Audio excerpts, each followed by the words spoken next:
Now, let us turn to matters health, because a proposed project to build 145 wind turbines off the east coast here could potentially expose 2 million people to long-term sleep disturbance and an array of other related health problems. With me to shed some light on this issue is Alun Evans, the Professor Emeritus of Epidemiology at Queen's University in Belfast. Professor Evans, good morning to you. Good morning. Should we be worried about wind turbines and health? I think we should certainly be circumspect. There's enough information coming out to suggest that there are serious health implications. Wind turbines are fine as long as they're separated from human populations and indeed animal populations. I came out with this line at a conference held by the College of Physicians in Dublin, the Faculty of Public Health. They kindly asked me to address them a couple of weeks ago. And I was merely speculating that there is now information that the infrasound produced by wind turbines does travel a very long way. It can be picked up for at least 20 miles, for example, in the MacArthur wind farm in Australia. There's knowledge that infrasound can travel long distances over water, and I based it on that. And it is speculation, but I do believe we need to be circumspect when it comes to taking risk with people's health. But in fairness, Alan, you could say the same thing about cars. That sound from cars travels a lot, and had we worried about this in the 1920s, 30s and 40s, it would have been regarded as kind of a bizarre thing. I mean, all engineering, all mechanics tend to have a certain element of disturbance around them. This is absolutely true. The problem, though, with wind turbines is the amount of infrasound, low-frequency noise they're producing. And as they get bigger, they get more... the sound they produce is incessant, it is impulsive, and it is intrusive. It is known to interfere with sleep, and its incessant nature means it can go on over very long periods when the wind is blowing. Speaking of infrasound, will you sit beside the mic here? Yes, indeed. Because it'll be much more easy, and then we can talk about sound all the time. Yeah. Now, tell me, what does infrasound sound like, as opposed to other bits of sound? Okay, well, it is produced by road traffic. If you want to hear it and be annoyed by it, drive along and open the back windows of your car a little bit, and that thumping noise, that is the kind of flapping sound? Yes. Oh, that's a horrible sound. It's a very unpleasant sound. So are you saying that now that the wind farms can create a sound not dissimilar to that? Yeah. It produces a range of sound. They're noisy in their own right, but it's the low-frequency sound below 500 cycles per second. It's the infrasound below 20 cycles per second and way on down, and that is the very high energy. We may not be able to hear it in the conventional sense, but some of us are more susceptible and can pick it up, and there's now evidence emerging that we do have the mechanisms in our brain to pick it up. The big problem about it all is that it induces annoyance. Annoyance is bad enough, can make you angry, can make you feel hopeless. The even bigger problem is that leads to sleep disturbance and sleep deprivation. Once you're into sleep deprivation, you're into a whole host of diseases, particularly cardiovascular diseases. Now let's talk about that, because I know there is nothing. You talk about the gnawing. Like if one of our kids opens the back window when we're going along, it is incredibly annoying, and because it kind of, as you said, it flaps. It's not like it's a sound you're not used to. If people are exposed to this, and if their sleep patterns are threatened and disturbed by that, what type of, because we're in a totally different area now, into the area of sleep deprivation, what type of ailments can be triggered by sleep deprivation? Well, just let's start at the beginning.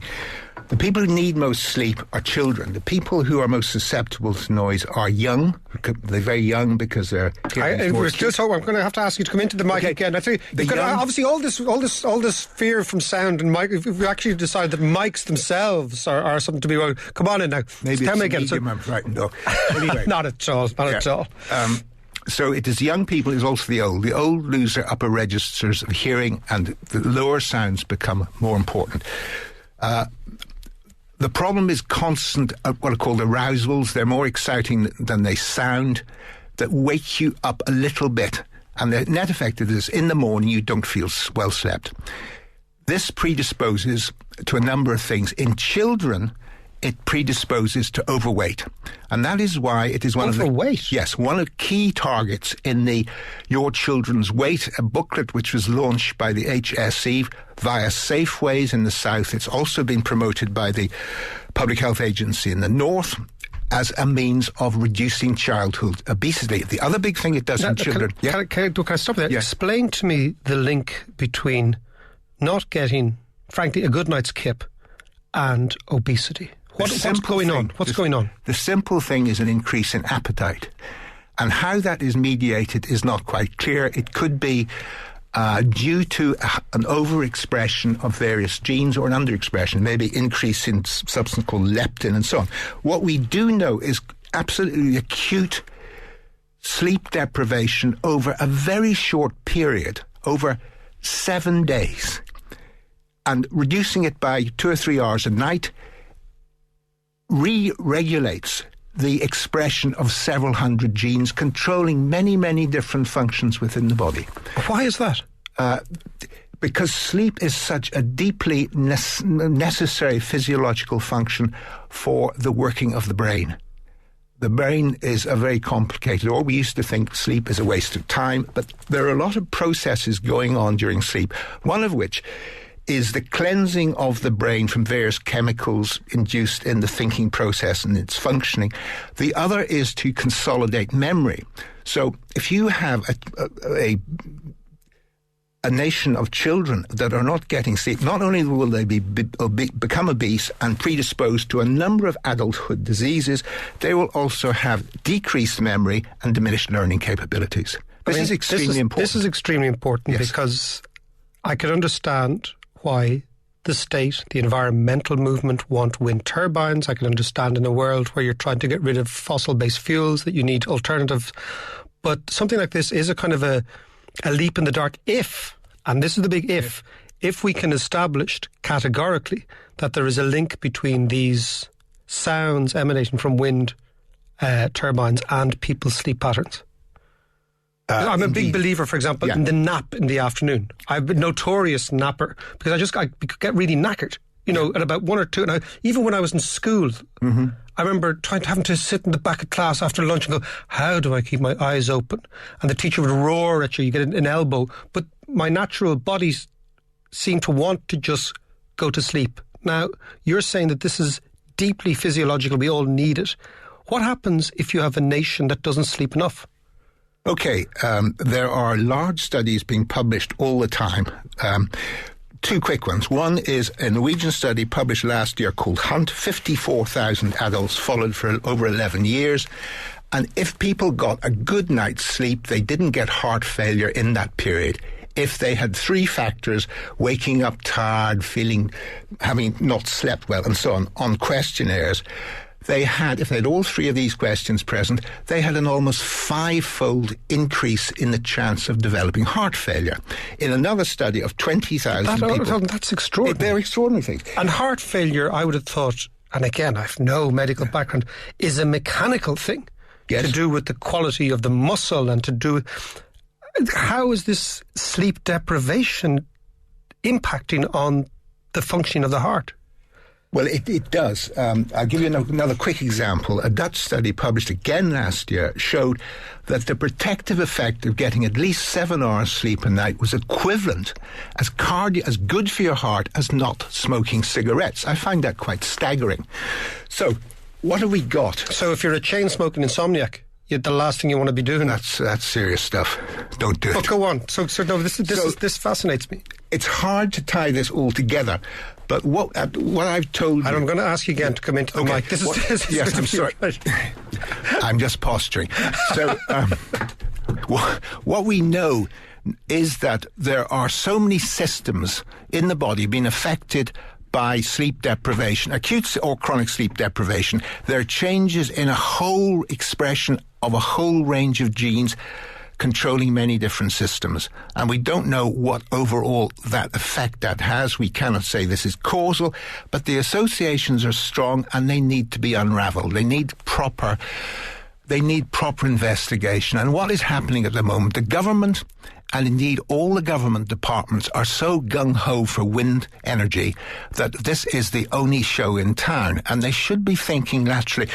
I mean, in terms of global health, the last thing we should be doing is increasing global warming. So what are we doing in Ireland? We are putting our wind turbines the very places where we shouldn't. That is on blanket and raised bogs. If you do that, you're destroying one of the most important carbon sinks in the planet.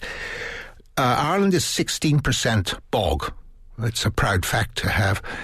But is it not because bogs are flat and wind tends to travel and you get more energy generated? I'm just trying to put very quickly, in the west of Ireland, they're not flat. They tend to be on hills. That is where the turbines are put. The blanket bog is absorbing 200,000 tonnes of carbon a year if it's undisturbed. Because it's been disturbed and degraded, it is emitting 9.6 million tonnes, which is equivalent to all the output of carbon dioxide from industry and energy in Ireland. So you're saying the prevention or the alleged cure to fossil fuels is actually diminishing our ability to absorb? It is, yes. And when you articulate this view, when you speak to your peers, what is the general reaction? Or is the environmental urge almost fetish so overwhelming? Let's talk fetishes. Well, I'm afraid so overwhelming. The green thing is something of a religious belief. It's just something which is handed down and has not been properly thought through. And I think some critical reassessment needs to go on in terms of human health and indeed how much good the whole policy is doing. But in fairness, Professor, have you got any alternative to, let's say, for example, we have this 7 billion people crashing into the limits of an Earth that can't get any bigger? That's one thing we know about. You can't make it bigger. So you've got to figure out a way of harnessing energy one way, or figure out a way of consuming much less and changing our lifestyle. The first thing is to consume less, obviously, and we've been pretty half-hearted about that so far. This policy that we're looking at, 40% of energy from renewables, that means wind energy in Ireland by 2020, it may be possible to meet that, but it's going to require huge amounts of backup. And what that backup means is diesel generation, which is very messy, very mucky. Of course, there are other things. Which is the sort of stuff we were trying to avoid in the first place. Exactly. So it needs to be better thought through. There are some things which have not been developed. When Mrs. Thatcher got in the early 1980s, what first thing she did was to cancel all green energy research. Tidal, yes, and so on. But the big future, I believe... She did have a thing called the North Sea, which our friends the Scots are fighting over. It's always you can cancel all sorts of green research if you say, oh, look at this, we've got a whole load of oil Just up very there. Quickly, I want to say that I know that the North Americans are now seriously looking at geothermal energy, and that is deep drilling to tap the natural heat lower down in the strata of the rocks of the earth, near the molten centre. Have you ever been to Iceland? I have indeed. It's an amazing thing, isn't it? It's terrific. You've got this stuff coming out of it's all free. The house. It's all free, and fellas just drop. My colleagues there have bougainvillea growing all the year round, beautifully. Yeah, it's amazing. So that's the epicentre of geothermal. But can I come back to the west coast of Ireland? The west coast of Ireland is perfect for this. If it was properly developed. It's expensive. We have similar geology. Yeah, but we'd have to go deep.